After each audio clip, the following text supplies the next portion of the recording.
అందరూ బాగున్నారా? యాక్చువల్లీ నేను ఎందుకు ఈ వీడియో చేస్తున్నానంటే బిగ్ బాస్ గ్రాండ్ ఫినాలే అయిపోయిన తర్వాత నేను కొన్ని విజువల్స్ చూశాను. అది చూసి చాలా బాధపడ్డాను. ఫస్ట్ ఆఫ్ ఆల్ మీ అందరికీ ఒక విషయం చెప్పాలనుకుంటున్నానండి. ఏంటంటే సో అమర్ కానీ, ప్రశాంత్ కానీ, నేను కానీ, లేకపోతే శివాజీ అన్న కానీ, నైని, లేకపోతే అశ్విని, వీళ్ళందరూ కూడా లోపల ఉన్న టేస్టీ తేజ, ఎవ్రీవన్ మేమందరం కూడా చాలా చాలా క్లోజ్ ఫ్రెండ్స్. కొన్ని విజువల్స్ చూశాను. గేట్ని గట్టిగా తనడం, నేను చంపేస్తాను, నరికేస్తాను అనడం, లేకపోతే కార్లు పగలగొట్టడం, ఇవన్నీ ప్లీజ్ స్టాప్ చేయండి. ఎందుకంటే కొంచెం ఆలోచించండి. మేమందరం చాలా క్లోజ్ ఫ్రెండ్స్. మేము బయటకు వచ్చిన తర్వాత అందరినీ కలుస్తున్నాము, అందరం చాలా హ్యాపీగా ఉంటున్నాము. ఒకరికొకళ్ళు ఈవెంట్స్ అయ్యి చెప్తున్నారు, ఒకరికొకరు మేము డబ్బులు సంపాదించుకుంటున్నాము, మేమంతా బాగానే ఉన్నాం.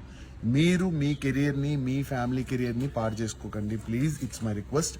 అండ్ ఇంకోటి ఏంటంటే నేను అక్కడి నుంచి బయలుదేరినప్పుడు, అన్నపూర్ణ గేట్ నుంచి బయలుదేరినప్పుడు నన్ను అందరూ చాలా బాగా రిసీవ్ చేసుకున్నారు. నా కార్ అయితే ఏం డ్యామేజ్ కాలేదు, మంచిగా ఉంది, అంతా బాగానే ఉంది. బట్ నేను నిజంగా చెప్తున్నా, మేమందరం కూడా చాలా కష్టపడి పైకి వచ్చాము. నార్మల్ పొజిషన్ నుంచి మీలాగా మేము కామన్ మ్యాన్ లా ఉండి చాలా కష్టపడి అన్ని చేసి, ప్రతి ఒక్కళ్ళు, నేను ఒక్కనే కాదు, అమర్ కానీ ఎవ్రీవన్ చాలా కష్టపడి పైకి వచ్చారు. పల్లవి ప్రశాంత్ ఇప్పుడు ఒక టాప్ పొజిషన్కి వచ్చాడు. సో మీరందరూ కూడా మీరు యాజ్ అ కామన్ మ్యాన్ గా మీరు వాటికి సపోర్ట్ చేసి మీరు తనని గెలిపించినందుకు మేము చాలా హ్యాపీ, మీరు చాలా happy, everyone are happy.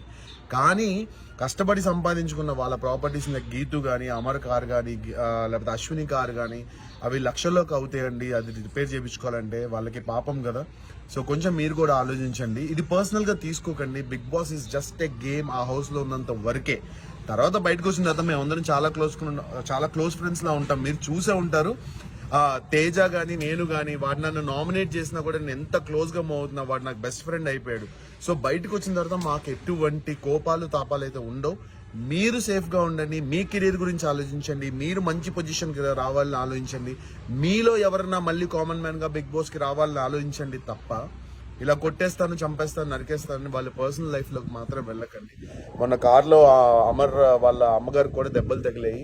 So please it's my request అందరికి, కొంచెం మీరు కూల్ డౌన్ అవ్వండి, కామ్ డౌన్ అవ్వండి.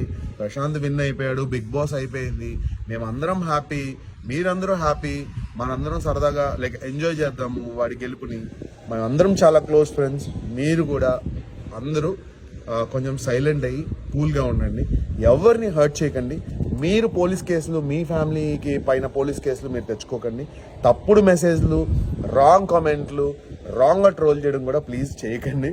సరదాగా మీమ్స్ చేస్తే వి ఎంజాయ్. మేము ప్రతి ఒక్క మీమ్ని కూడా ఎంజాయ్ చేస్తాం బిగ్ బాస్లో. Thank you so much for everyone. Love you all. Stay safe.